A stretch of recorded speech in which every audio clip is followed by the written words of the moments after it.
Tech Talk with Matthew Dickerson. Matthew Dickerson. Tech Talk. Sit back and relax. It's time to talk technology. Hello, tipplers of the tech world. Welcome to your weekly swig of tech talking tonic. It's time for another dose of the sweet elixir of tech talk with Matthew Dickerson. Now, in today's episode, we've got 2 or 3 updates from the robot files. They're the saviour of the online shopping industry in the UK. They've been flopping and flailing on stage in Taipei, and they may be landing in the classrooms of New York City if they can get past the PTA. Robots are everywhere, folks. We've got a couple of stories of what is happening in the world of drone technology these days. We'll take a look at how they may be forming a part of the defence against active shooters in schools across the US. And we'll look at Google Street View and the unintentional gift that it has given to many people the world over. All that and more, but not before I bring the guy with all the knowing and the doing to the microphone.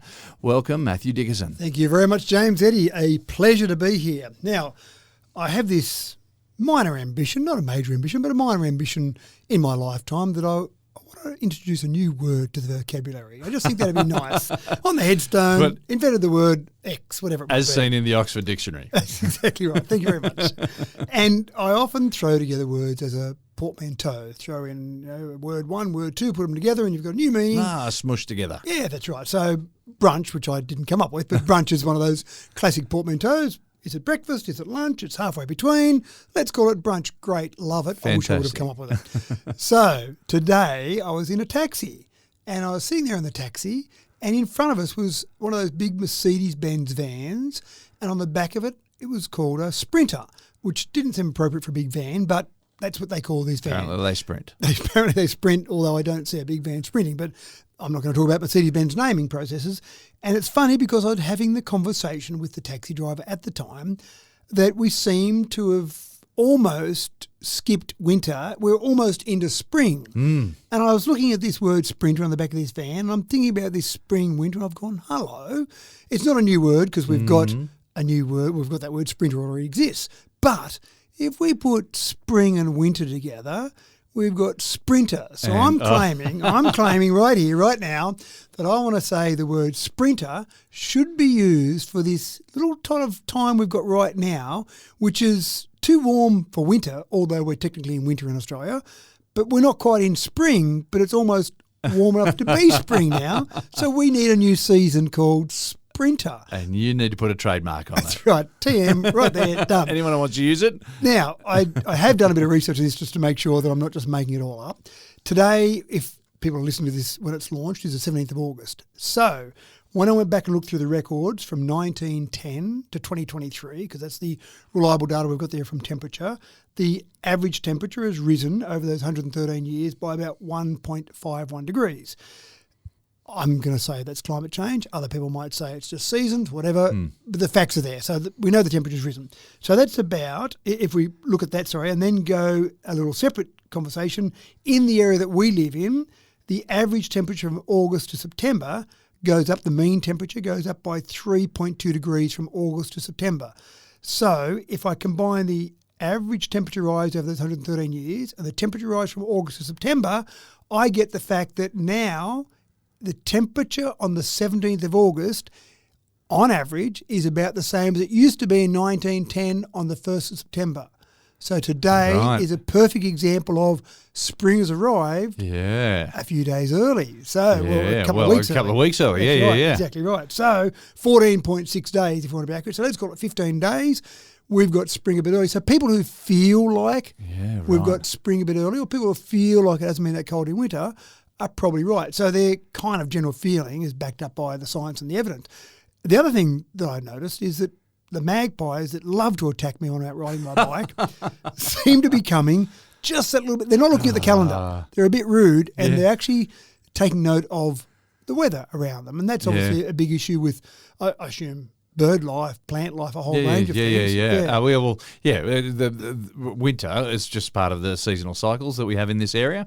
And, animals and plants time themselves based on the weather. And so, otherwise, I guess flowers, they require a cold time. It's called vernalisation. It's the length of the cold period that'll send them off to flower. So if we're having a short spring, we might not get the lovely winter. flowers. Short winter. Sorry. Yeah. If we've got a short winter, then we might not get the lovely flowers out for spring that we usually do. Anyway, sorry. So things are changing. We'll digress. With all of that, that's perfect information, because with all of that information, you start to say, well, what else is changing? Because things are changing. There's no doubt about it at all. So I want to hear that term, which is out there. People go, gee, we're in sprinter at the moment. We're just in between winter and spring. We're in sprinter. So you can use that, folks. That's for free. That's right. You can do it for free. Now, the thing I really want to talk about, though, was electricity prices. So I had a very interesting conversation with a very good friend of mine, and he made a wild statement that said electricity prices have gone up 5-fold. So that's kind of 600% in the way I would calculate it, because 100% is kind of double. So 600% in the last 10 years as a result of renewables. Oh, yawn.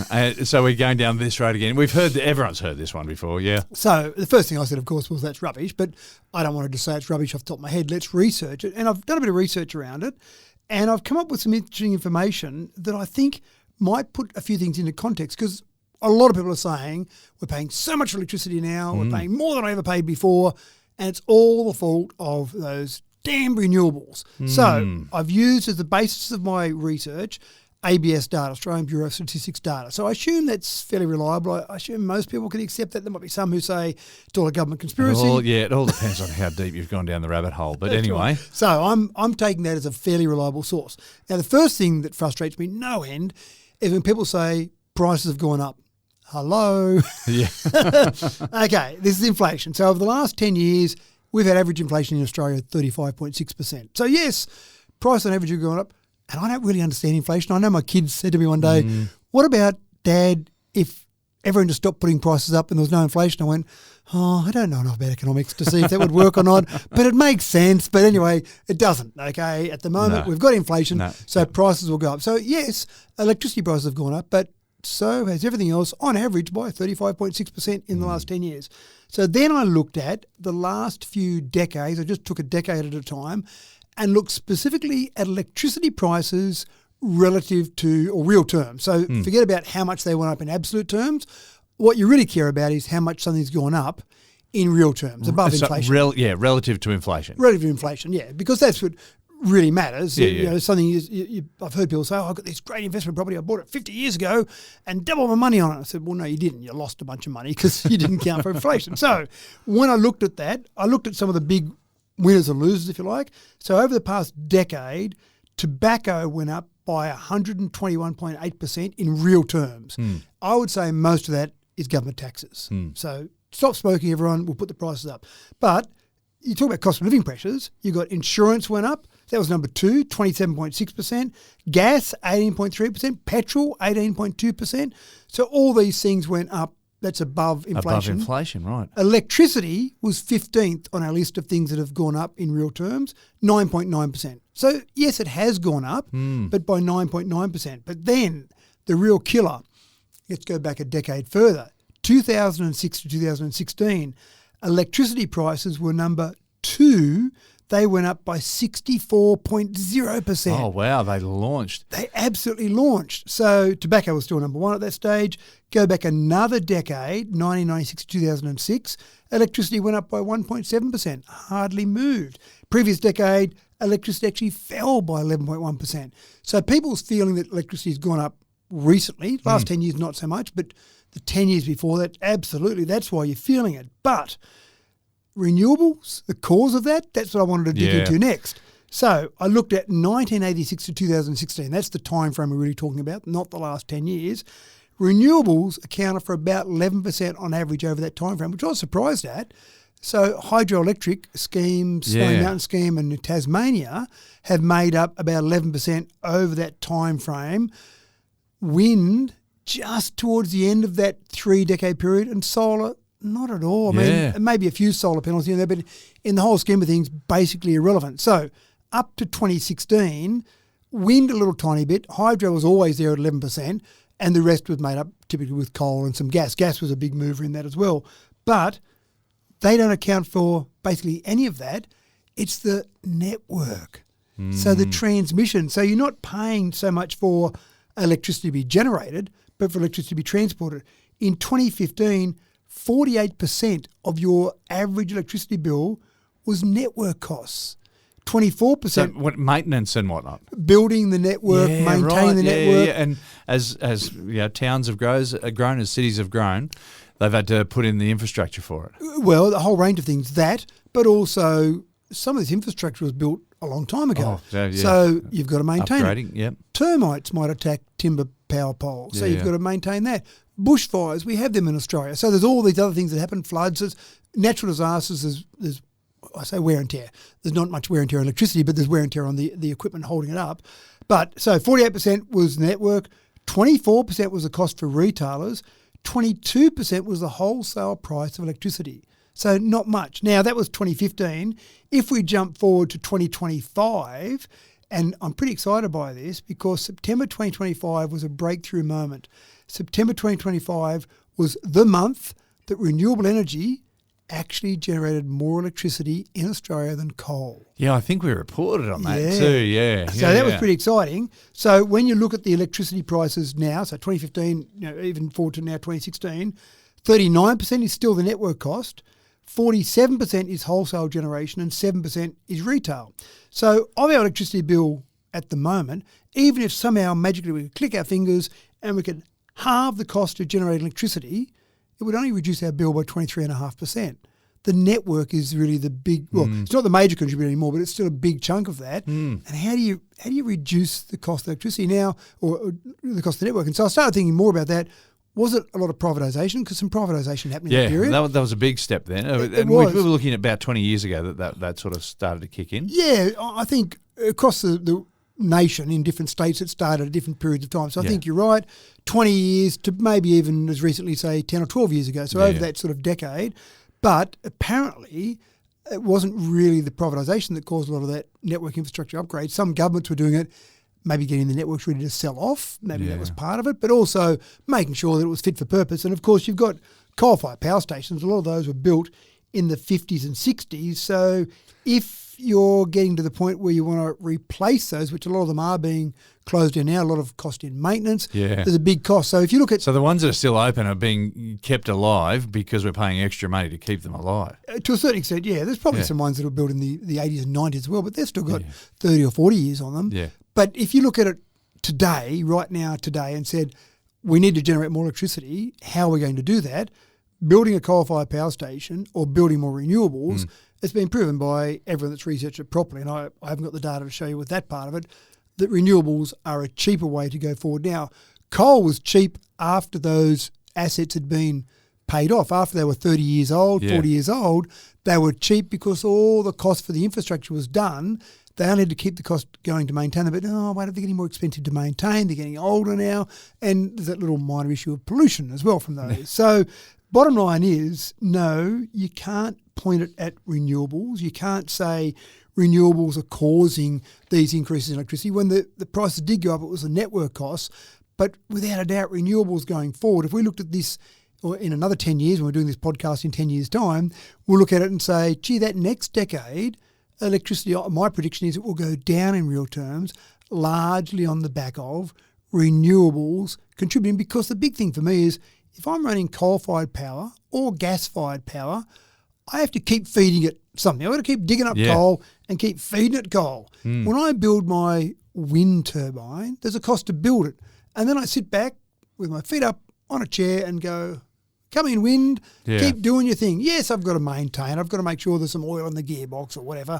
Same with solar panels. I've got to make sure they're all connected and everything's working okay. But really... But overall, the net cost... Surely, if I've got the sun and the wind doing the hard work for me, not feeding in coal or gas, which someone's got to mine and someone's got to get to that particular facility, surely that makes more sense. And I've said this many times and people laugh at me, but you keep digging up coal, you keep digging a hole in the ground, you get to the bottom eventually. Sure, it might be a big hole. Sure, it might be decades, but there is a bottom. There's a bottom. You can't it's go finite resource. That's right, it's finite. Whereas wind and solar, sure, soul is a finite resource, but we've got a few billion years left. But on I our sun. feel that we'll still be having this conversation and defending in 10 years' time.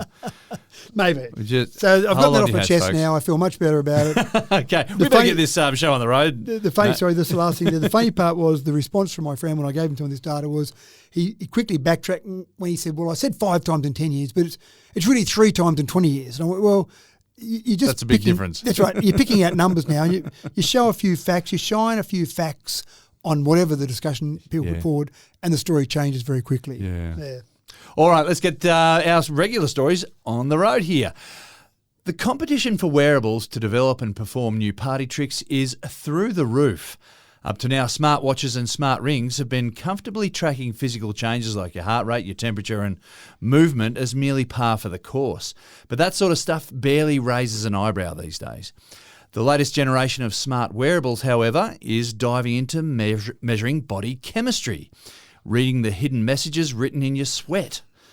So, Matt, if sweat is the cologne of accomplishment, so they say, then maybe this ring is going to measure just how successful you really are. Well, it does sound nice, doesn't it, to have that idea of you've got to sweat to make your smart ring work. But these clever people at the University of California have come up with a little concept where you just need to have enough while you're sitting there. There's a little bit of moisture in your skin all the time. Yeah. That moisture is enough to be able to pick up some information on our biochemistry. That's amazing. Isn't it? So Yeah. I thought the same thing. When I started reading this story and doing the research, I went, yeah, but that's great when you're Sure, out it's a going for a furphy. run. Yeah, that's right. But enough moisture in your skin. So I find it quite fascinating. So the smart rings that are available now commercially do some basic things like the very first smartwatches.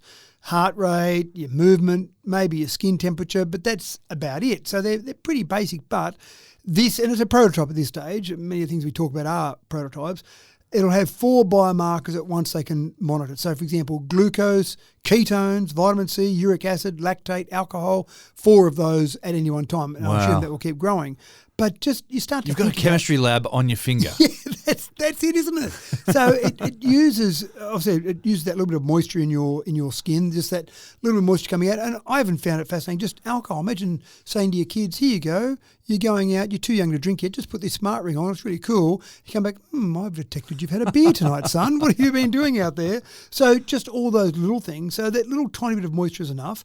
There's a soft osmotic hydrogel that gently draws that sweat into the ring. And then obviously there's some electrochemical sensors that analyse that and feed that information to your smartphone. But surely this thing's got to be flushed and cleaned on some sort of regular basis as well. Well, apparently not. You've got to do some personal calibration. So you do Okay. some calibration against you as an individual. And about every 2 months, you've got to do that again. That's at this stage. But they did some fascinating tests. I watched some of these where they actually did things like, for example, let's look at glucose and let's look at your glucose levels. And they then looked at some commercial continuous glucose monitors and matched that against the information coming from the ring, and it was within plus or minus 10%. So There you go. it wasn't bad from just a little bit And of again, information. these things aren't going to be, completely diagnostic, but they will give you a bit of an inkling that there might be something wrong. And I thought, one of the things I thought was fascinating was they'll do things like check hydration levels. So that's great. Normally, you should be drinking enough water. But I just ran an event about a week ago and my son beat me by 8 seconds. And I was a bit shattered by that. And I stopped at Not the that drink you're holding stops. onto it or anything. That's but, right. So there was a 14-kilometre run and there were drink stops about every 2 or 3 kilometres. And I stopped along the way at each drink stop to have a quick drink of water as I kept going. And I thought, I just needed to stop one less time. I reckon I could have stolen 8 seconds Yeah. there. If I had a ring telling me my hydration was okay, skip the next drink stop, then that might have been the 8 seconds I needed. So where was this ring a week ago? So what I actually find absolutely fascinating in this is not only have you got a sweat collection sensor in the ring, not only have you got electronics, wireless communications to transmit that, but a battery inside the ring. And the battery lasts about 12 hours. So not brilliant, Right. but it'll do you for the day. It'll do you for an event, a run, Yeah, or whatever okay. it might be.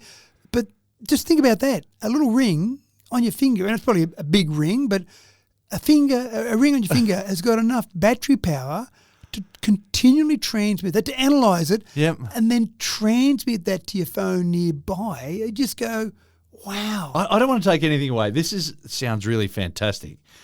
But I just keep thinking about my watch band gets full of skank after a while.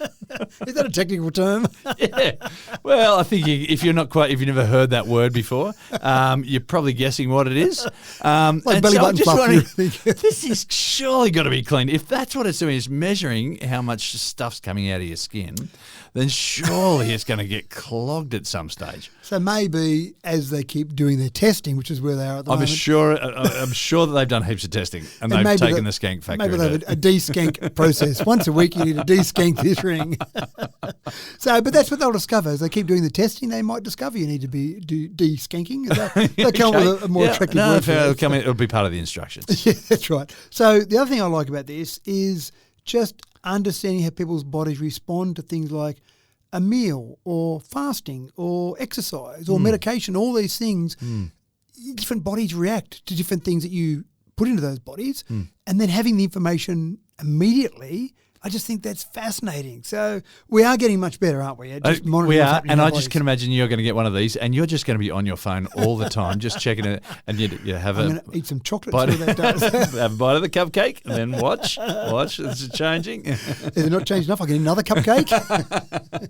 Yeah, no, it's fascinating. Though I think we'll see more and more of this used in a whole range of ways. Probably we'll see them in competition. We'll see them in some sort of competitive environment, but then everyone will be wearing this sort of stuff just to see what happens with their body. For sure. It's fascinating.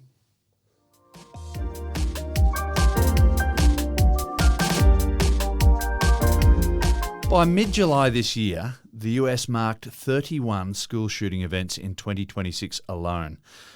Now, to the rest of the world, these tragedies are so rare that it's bizarre that there's even a term for it. Yet in America, now only the worst ones make the news. While the root of the problem may seem clear to outsiders, one thing that is obvious to all is that this phenomenon is now a tragic part of the culture. And so, security companies lean heavily into technological solutions to market to schools and hopefully save some innocent young lives. And Matt, the latest is in pepper spray drones. I hate the problem that we have. I love this as a solution. Now, you're right, we don't hear about them that often, do we? Because there are so many of them. I think the American public and maybe the world is becoming numb to them. Last year, 2025, 233 firearm incidents in schools last year. Now, I would estimate roughly there's probably 200 school days in a year. So that would mean more than one a day across the entire United States. That seems incredible to me. Now, we don't have this problem in Australia. Very rarely we have this problem in Australia. I don't think it occurs anywhere else in the world, does it? But anyway, Not to the same level, that's right. And we might argue about gun laws, but I don't want to go down that path. I don't want to have a political discussion, but we certainly don't see this problem, so we're probably not as front of mind. But for people in America, parents obviously in America in particular, then yes, it is front of mind. Now, it seems obvious. You love it when you see research being done and you get an answer that you go, well, that was obvious, but it's good to have that research to back it up. How quickly authorities respond reduces the number of fatalities. That makes sense. Fairly obvious, because if someone's left alone for 30 minutes, they're probably going to do more damage than left alone for 5 minutes. So getting people to respond, and most fatalities occur in those first few minutes, again, which seems pretty obvious. So there's a Texas startup that's developed the Guardian Angel system. So what they've got is drones that are ceiling mounted in armoured containers, and they can launch within about 15 seconds of an attack. So a teacher has a process, an emergency button, something that they do to trigger that, yes, there's an incident happening. 15 seconds later maximum, these drones have popped out of their armoured canisters in every classroom, every hallway, and off they go. Now, the first thing I thought was, well, how do they know it's who the bad guy is? Yeah, that's right. Because that's one of the other issues. There's a teacher running down saying, kids, quick, get under the desks, whatever, and next thing they get hit with this drone with pepper spray. Yeah. Funnily enough, well, not funnily enough, interestingly enough, they first of all wanted to equip them with tasers and pellet guns. And the authorities said, no, that's a bit too drastic. Yeah. Even though we're trying to neutralise someone there, can we do it in a better way? So pepper spray, which seems like a really good way to me. It doesn't do long-lasting damage, but I've never had pepper spray, but I've talked to people that have had pepper spray, and they've said it just is completely debilitating. You cannot do anything once you've been sprayed with pepper spray. The stinging in the eye is so bad. So that seems like a really good method to me. So how do you know the bad guys, or the bad guy typically won? So what happens is when these drones launch, even though they say they're autonomous, there are people sitting back in head office that take control of the drones. So okay. once that goes, once the drones pop out of their canisters and off they go looking for the bad guys, there are people who are sitting back in head office going, right, I've got control of these drones, let's go looking for where they might be. The nice part about it is they'll go down halls, they'll go looking in rooms, they'll go in trying to find the perpetrator and obviously not risk someone's life, not a teacher saying, I think he's in classroom 7, I have a look, oh no, there's a bad ending there, or police going in and looking for them. So I like the solution. I like the fact that you've got drones that are being used in such a clever, effective way. And if I'm going to go and do this in a school, maybe I'm not thinking completely straight, but if I know that they've got drones in that school, maybe I'm not going to go and attack that particular school. So because perhaps, I know they've got just them. the knowledge that they're there would Maybe, be enough of a deterrent. So to give you an idea of how worried parents are, parents in one school raised $285,000 to fund installations of these drones in their school. Tell me parents aren't worried about this. So it's being trialled currently in 8 schools. I think it would be effective. I almost feel like I don't want it to be tested in a real-world environment because that means that obviously there's another shooter out there, but it's going to happen. Without a doubt it's going to happen, but maybe someone would look at it and go, and often it is a student in that school, they might go, we've been told about these drones. Well, the first thing I've got to do is get rid of those drones. How do I do that? Well, they're in an armoured canister. You can't kind of shoot it out first. How do I disable that system? It might all be too much trouble, which is probably what you're trying to do. You're probably just trying to make it all too hard. And then is that kid likely to go to another school? Maybe not. Maybe they've got some issue with a teacher or another student at that school. So, maybe it is an effective way to do it. So it's interesting. Should resources be put towards rapid response or should resources be put towards stopping it in the first place? Well, whatever stops it, I suppose, is the secret here. So I do love my drones. I do love the different ways we're using drones. This might be a really effective way to save lives.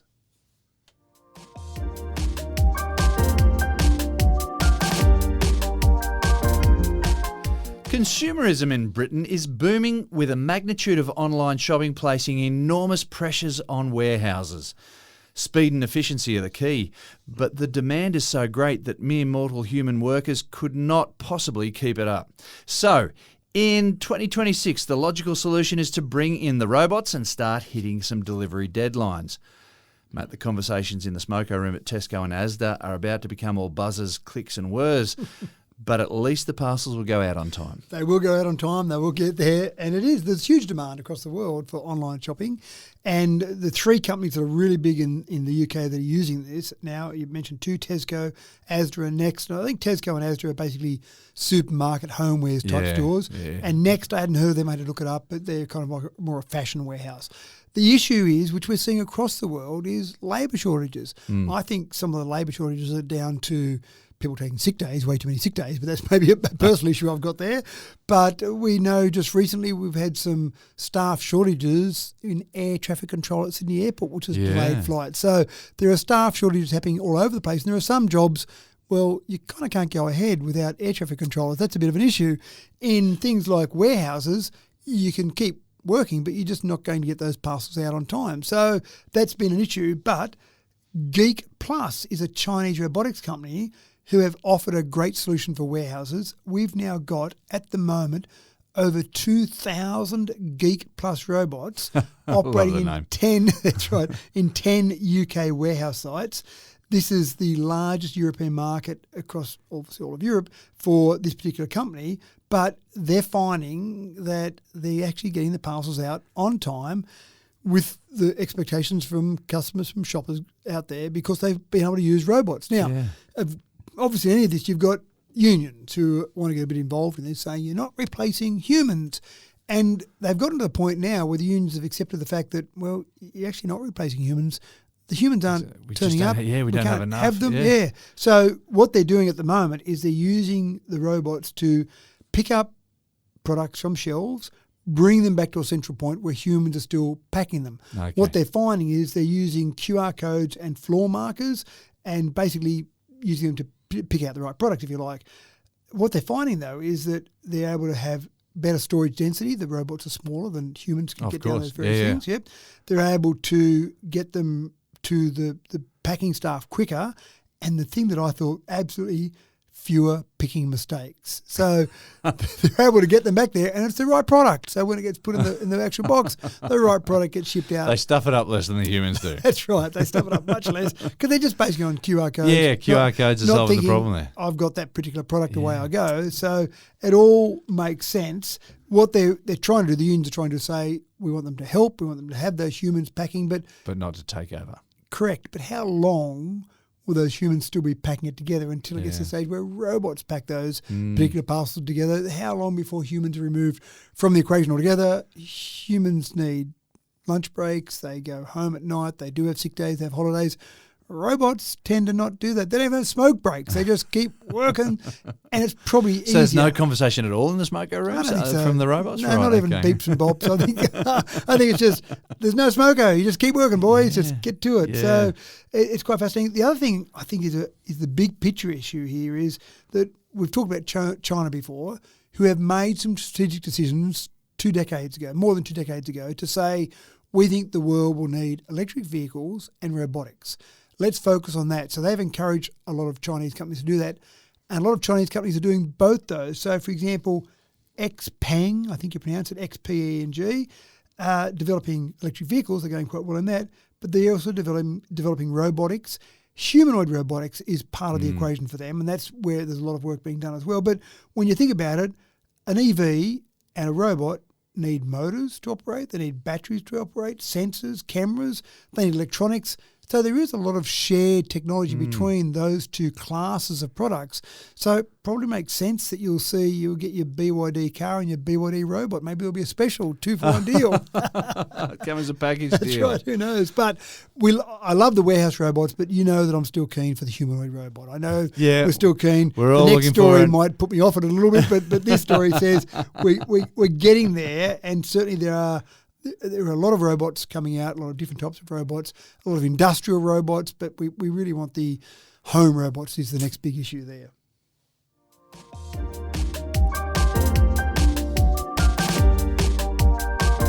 Well, as they say, you never get a second chance to make a good first impression. And as anyone with a bit of stage experience will attest, you have to make every stage appearance your best, or before too long you'll lose your crowd. These are 2 valuable lessons that should have been heeded by Qualcomm, which is a company, when they launched their humanoid robot recently in Taipei. Let's say that things didn't go completely to plan. Matt's got the details, but the good news is that no one was injured this time, and some important lessons have been learned, Matt? Well, that's what the company's saying, but that might be the spin department putting that spin on it. So Qualcomm were at Computex 2026 in Taipei. So a great consumer electronics show showing off latest products. And so they were showing off the new Dragon Wing IQ10 robotics platform. Fantastic. Out comes a humanoid robot. Yes, we all want those. We love the humanoid robot. This robot delivered a particular component to a person on stage during a presentation. And then it took a step back and kind of froze a little bit and then completely collapsed on stage. And then it's hilarious. Go and watch it on YouTube or whatever you want to watch it on. And you see one hand kind of come up as if to say, oh, I'm okay. And that hand drops back down. That might have been quite distressing for some people. It might have been. Someone save the robot. But then someone did. A couple of people came off stage, threw a little black blanket over the robot and carried it off as if someone has just died on stage. Now, the presenter almost ignored all this and kept going on strong with his presentation. The problem is, for Qualcomm, this has been watched absolutely millions of times. By the time we've recorded this, it's probably tens of millions of times by the time you go and watch it. But the share price for Qualcomm fell 10.13% on the back of this failed robot. Now, it may be the spin department. With the hand going, help me, somebody help me. What Qualcomm said was they explained it by saying there was a brief communication glitch which triggered a fault in the prototype during the live demonstration, and once that fault was detected by the robot, it initiated a controlled, safe collapse sequence to stop any danger for people nearby. That's what they say. Yeah, right. Well, I've seen footage of some of these humanoid robots just going berserk. Correct. Losing control. So I'm kind of glad for that. Well, that's what Qualcomm's saying, that the safety systems are designed to perform exactly as intended, because what you don't want is a robot having some glitch and then going cray-cray and on the loose. with more power than people around them, then that might be bad. So we're going to need more drones with something more than pepper spray. that's right, to take out the robots. I'm not sure if they're affected by pepper spray, but something. So we want our machines to fail safely. So if this is right, then this should have put the share price up, because look at those robots. Yeah. If they do fail, they fail safely.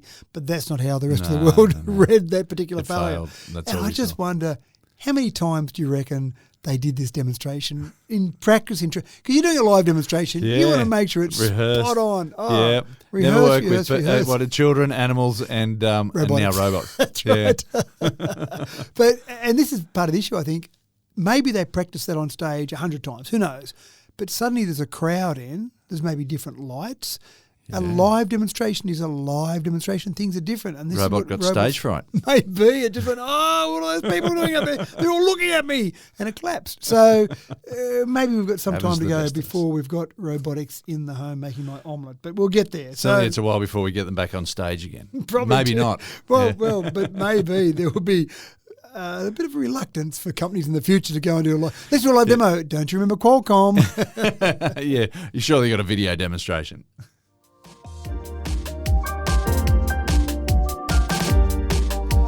Well, despite minor glitches on the stage every now and then, the robotic revolution continues onwards and upwards, and humanoid robots are now accessible for a broader section of the community. Now, in New York, one senior high school has been looking into bringing in a bit of a spark to show and tell by introducing their own humanoid robot into the mix. It's an expensive project, enlisting a robot onto the staff roster, but it certainly stirred up the school community and drew some heated debate. Matt, what was all the hubbub? Well, I thought it was a great idea. So this is a school district in upstate New York, and they laid out $86,000 Aussie dollars to buy a humanoid AI robot called Sally. Okay, that's fine. Lovely name. Fair enough. All fine. They've got senior high school students who are studying robotics. They're studying artificial intelligence. They're studying STEM, and a new term that I've heard, I'm sure you've heard, STEAM subject. So Oh, yeah, STEAM has got arts in it. it. Yeah, That's right. yeah. So I thought it would have been more STEM that they were studying with this. But anyway, STEAM have added arts into the mix there. And so they didn't want it to replace teachers. They wanted to show what you could do with robotics, get the kids involved in it. And so that all seemed fine to me. And maybe it would act as a bit of a teacher's aid, help the teacher in the classroom. But just a minor problem. I'm sure they went out and did a very honest process where they had tenders, they looked for the best product, and they laid out a lot of money for this robot. But then some parents who, I'm sure you're familiar with this, like to get into the nitty-gritty of what's going on in the classroom, they found that the robot that was chosen by a manufacturer called Realbotics, Realbotix. And that was fine. They make fine robots. But it also happens to be that this same company has got another product in their lineup, or another sister company in their lineup, that happens to make hyper-realistic AI-powered sex robots. So some parents weren't that happy about that. We're worried that this thing was going to come in and just be a little bit too sexy. Maybe just teaching them too much. Maybe Right. things that Okay. they didn't need to be teaching them. And maybe some of the students would have gotten very good friends with the robot. Now, Right. the teachers and the Realbotics company said, this is not the same robot that we sell to it's a people. different robot, That's surely. right. We're not giving you the one that, So, that's on those posters. That's right. So apparently they were worried that this might be a tutor that might tutor them in too much. And excuse the terminology here, but they might expose students to things they didn't want to be exposed to.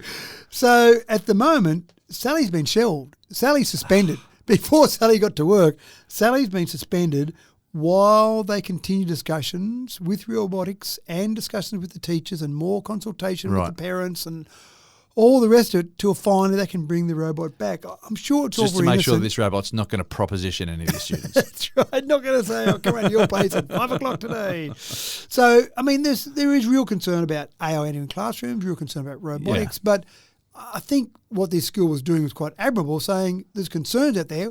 Well, let's bring in a robot and see what those concerns are and how we deal with those concerns. So fantastic. I thought that was very admirable. But unfortunately, some parents got in the mix, and you know better than I do what happens when too many parents get into the mix and start sticking their nose in. So I'm interested to see what happens next, whether or not they'll sell Sally off to some other school or someone else and they'll get a different robot in from a different brand.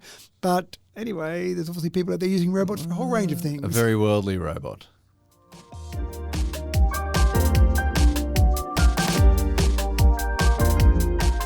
So the development of contact lens technology way back in the 60s gave a new freedom to people who felt that their style had been limited by their eyeglasses.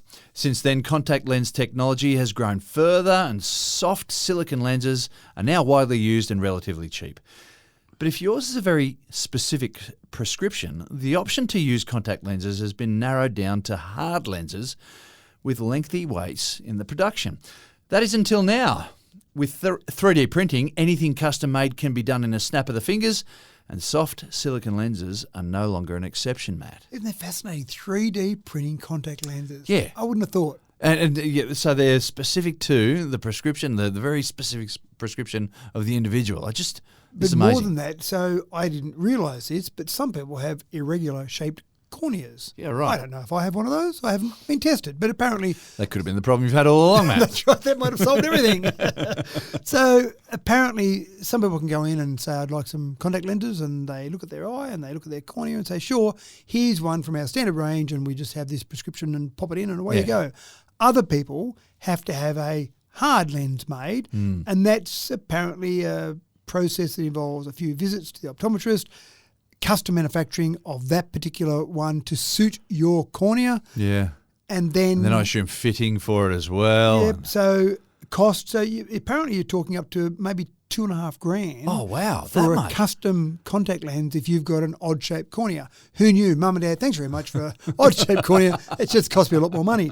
But now we're at the point where the University of Waterloo has developed this digital manufacturing platform where it can 3D print a custom lens customised to your cornea and obviously your prescription as well in 20 minutes. So you go in and see the optometrist.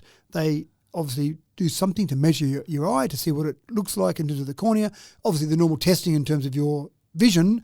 And then, look, go and have a cup of coffee, come back in and we'll pop your lenses in. Done. That's amazing. It's amazing. Well, they're only small, so you can't imagine it would take very long. But then the precision's got to be so hyper fine.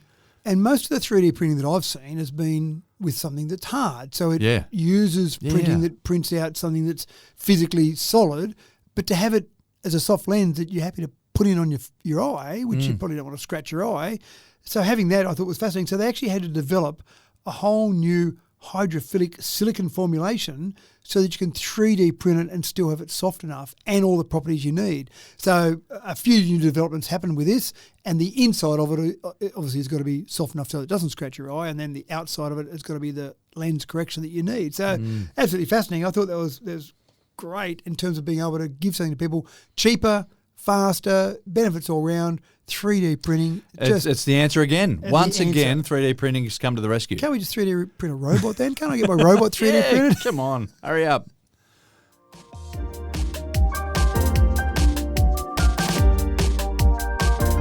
Okay, so we're diving back into the news from the dronosphere now. With drone deliveries becoming more and more normalised in some locations around the world, it was probably only a matter of time before the stories of drones falling out of the sky became a thing. Matt, someone in the UK won themselves a surprise parcel in their backyard recently attached to a drone. Are residents now going to need to go and start wearing stack hats out in their gardens or what? Maybe. Look, it's interesting today because I've got a couple of stories where technology hasn't gone quite so well, and I'm very positive about new technology, but I still have to tell the full story, the real picture. And so some of them are a bit quirky, like this one. A robot collapsing, and this one here, an Amazon Prime air drone crashed into a residential garden in Darlington, England. It was a routine package delivery, but what happened apparently was there was an object standing above the roof of a moving vehicle which must have just clipped the drone, and I'm sure the sensors on the drone probably just didn't pick up that fine. It might have been a large Yeah. antenna, for example. And I've told the story moving, before yeah. about the very first drone I got. The kids gave it to me for a present. Here, Dad, you love this concept of technology. It was a very early drone. And so the first thing I did was I took it out, went out to a friend's farm, and I wanted to use follow me. I wanted to test it out. So I got my car and got it to focus on my car and sent it up. And I started driving along, and it lasted about 2 or 3 minutes before it clipped a tree and crashed into the ground and was broken. So I And came you home. destroyed that present that your kids gave you. I You came said, home and kids, said- this is stuff. Don't ever buy me this That's ever right. again. Look what you gave me, a broken drone. And when I looked at the video afterwards, what had happened was the drone had been set up to follow the car. That's fine. But the drone had auto obstacle detection, but just a couple of leaves on this tree that went nearby were too small for it to see with its detection, but not small enough to not get in the road of the rotors on the drone, caught the rotors and then came crashing to the ground. So I imagine that's what happened similar here, that an object above the roof, like a large antenna, clipped that. The Air Accidents Investigation Branch over in the UK is now launching, or has already launched, an investigation into the crash because you've got these flying objects. They had to get approval, Amazon had to get approval from the UK Civil Aviation Authority to even run these trials. So they've been running this trial throughout the year. They'll go to the end of the year. So this is the only place outside some states in the US where Amazon is operating its prime air drone. So you want this testing to happen. You want this testing to happen on a small scale. They work out what goes wrong, and then when it starts launching larger scale, fantastic. So this particular trial they're doing at the moment, limited to parcels weighing less than 2.2 kilos. Oh, that's pretty small. It is pretty small. So you've probably got beauty products, bin liners, electronic Engagement cables, rings. engagement rings, nothing expensive. And they're limited to 12-kilometre radius from Amazon's fulfillment centre that is based there obviously in Darlington. So you've got some limitations on there, but Amazon still sees autonomous drone deliveries as the future, getting past all those truck rolls, getting past traffic, getting past all the fuel that's used, or they're using electric vehicles now, but all of that, getting drone deliveries, doing all this. I still don't know if we're ready for the noise, but I think in terms of getting the deliveries out there efficiently, absolutely. So they'll learn from this. There'll be an investigation into it. They'll learn and they'll get better at it because these drones are flying beyond the operator's visual line of sight.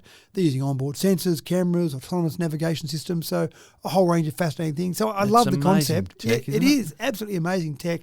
And yes, I'm sure with all new tech, there's going to be some problems from time to time. Yeah. Here's a problem. They worked it out. Luckily, no one got injured. And even if 2.2 kilos fell, it's probably not going to be that aerodynamic and did land on your head. It probably would hurt a bit, but it's probably not going to be falling at the speed of a bullet coming down. It's probably going to be floating more down because it's going to be something that's not that aerodynamic as it falls. So I don't want to be under it as Let's such. just hope it has got sharp points and stuff on it. Yeah, really hard maybe points. that'd be bad. Maybe that's what they've got to do is they have that pass at the bottom of it. Maybe it's not going to be that pointy. I'm not Maybe sure. they put the bubble wrap on the outside. Maybe they've got little parachutes like those little toys used to get. Used to fire up in fireworks. They float down in parachutes. So Yeah, we've solved all the problems right that's here right. now. Done. Thanks, Amazon Prime.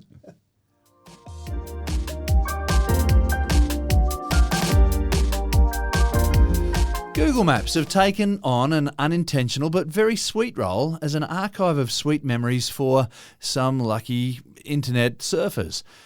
Google Street View is a database of millions upon millions of photographs.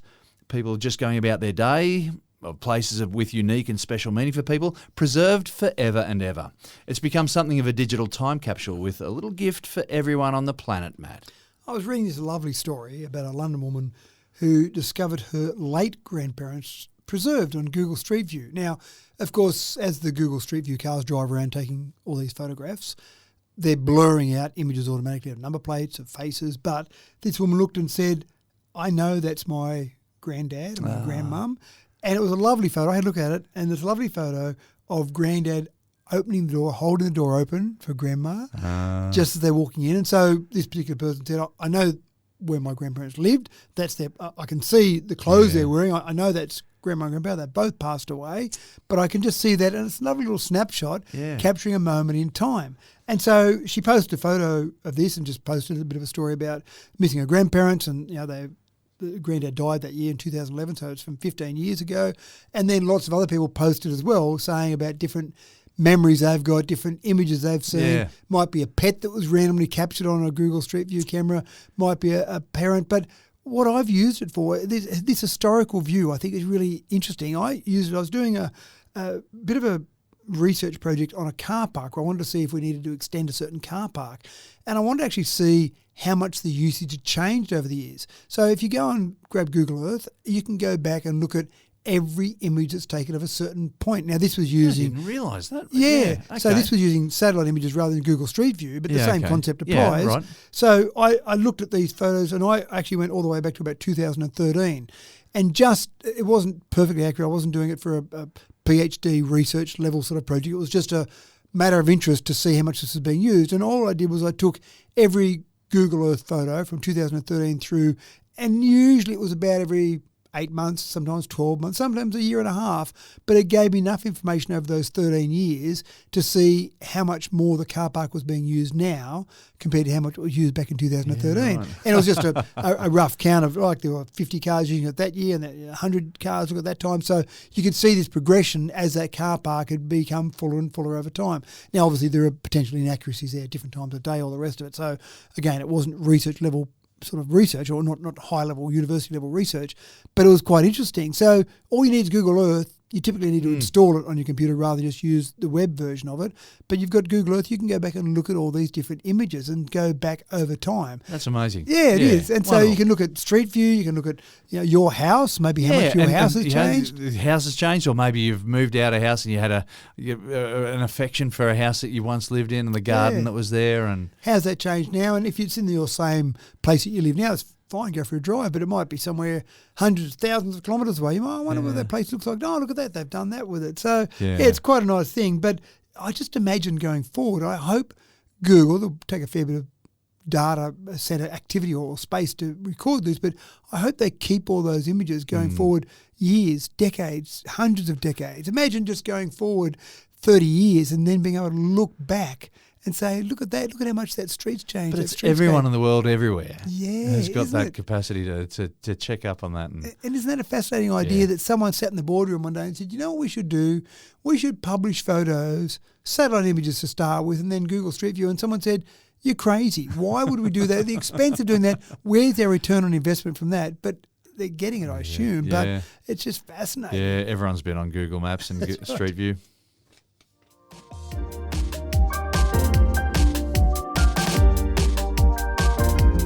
Ever since April of 1914, Australia has stood up time and time again, stepping into the global boxing ring and punched well above its weight division. Now that the internet has blown open the boundaries of international communications, the Australian government has been stepping up to ensure that the standards are kept for Australian citizens, somewhere above a B-grade Wild West movie. Digital platforms stand on notice for the access that they allow for teens and younger, and countries the world over have followed our lead. But now our federal government is looking to enforce some integrity in journalism with a little tweaking of the rules on how news is delivered by big social media companies, Matt. And how much they will pay to whom. So back in 2021, we led the world again with the News Media Bargaining Code, the NMBC, not a great acronym, you know my issue about acronyms. So that was in 2021. Right. That was the first legislation globally to require major technology platforms to negotiate payments with news publishers. So similar discussions then happened on the back of that in Canada, California, and even some parts of Europe. So fantastic, well done. The biggest flaw with that technology or that code was that it was a code. It wasn't compulsory. They said you should go and negotiate, you should make some payments. And so some of the big social media platforms, the Facebooks, the Googles of the world, they actually did go out and negotiate with some outlets, and then they decided that was enough, or they didn't want to pay them anymore because there was no compulsion to do it.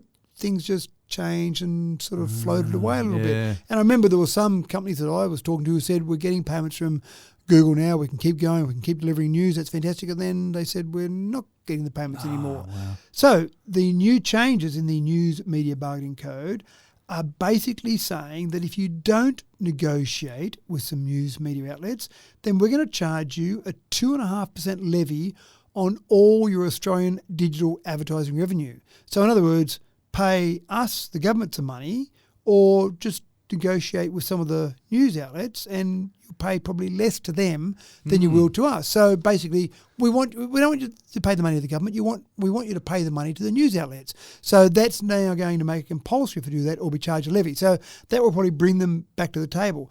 And this is the numbers from the government, if they are penalised, they think the penalties will be in the order of $400 million. If they negotiate some commercial agreements, they think it's probably going to generate about $250 million to the news outlet. So that probably seems like better for those companies. So let's go and do it. What they've changed, there's been a few changes in the discussion they've had going forward. They want them to sign agreements with at least 6 Australian media organisations. In the past, it was only 4. Right. So they've got to sit down and negotiate with 6 outlets. So that seems reasonable. And the other big change has been it will only be a levy on the Australian digital advertising revenue rather than all Australian revenue. Right. So that's been a source of a bit of debate. And I actually think when everyone's a bit unhappy, you've probably got the legislation right. And in this case, there's been some concern about, or the publishers have said, hold on, this weakens the incentives because you're only looking at it around the advertising revenue. And technology companies have said, hold on, the scope of the legislation is too far. You've gone too far with this. Which services ultimately are covered? So they're both a bit unhappy. The news outlets and the technology companies are both a bit unhappy. So that seems like it's probably about the right mix. So it's probably been something that started great, didn't quite work because it wasn't compulsory. Now there's been the next step going forward. I hope they do sit down and negotiate with some of these news media outlets. Yeah. I want the news media outlets to still be out there with journalists getting the news. I don't really want the news to be fed by people who have an opinion. I'd rather news to be fed by people. And that's all that they've got? Yeah. So, right. We need to bring back journalism as a career. Well, I think there's a couple of parts to that, isn't there? One is we want some journalistic integrity, but we also want, say, sub-editors looking at the information those journalists are providing. That's right. To say, well, have you done the fact to ensure there's some quality, Yeah, that's right. And we want those media outlets to actually have enough revenue that's being generated so that they can say we can employ journalists going forward. It feels like that so much of the news we get is just now a headline that has been generated by anybody. Anybody, yes, that's right. So, look, I hope it works. I hope the rest of the world follows. And I think there's enough money in what the technology companies are generating to share it around a little bit. I reckon there's probably enough in there that they can actually say we've got enough to give some of it, $250 million of it, to some of these media outlets and then get journalists actually doing the job of journalists. Interesting to see how that goes. Yeah, it will be. We'll report more on it as we go forward. And that, ladies and gents, is that for another show. Pack it, rack it, and stack it. Let the warehouse robots deal with it another day in the future. For now, we are done. Thanks for another cracking Tech Talk, Matt. Happy with that and happy with the robotic stories. I am also interested to see some of the feedback that we might get about electricity prices. Most of our listeners are pretty smart. They understand it. They get it. I'm sure there's a few out there that still think we talk bunkum, so I'll be interested to hear some of that feedback. And we'll be getting that feedback for another 10 years. Thanks for tuning in again, folks. Tech Talk with Matthew Dickinson is a hand-read podcast raised with tender love and care from a wee kitten of a conversation to become the big, bold and brassy podcast that it is today. I'm your host, James Eddy, wishing you well until next time we meet and return with another shiny new episode for you to enjoy. It's your head start to a better and brighter future. Until then, take care and we'll see you next week.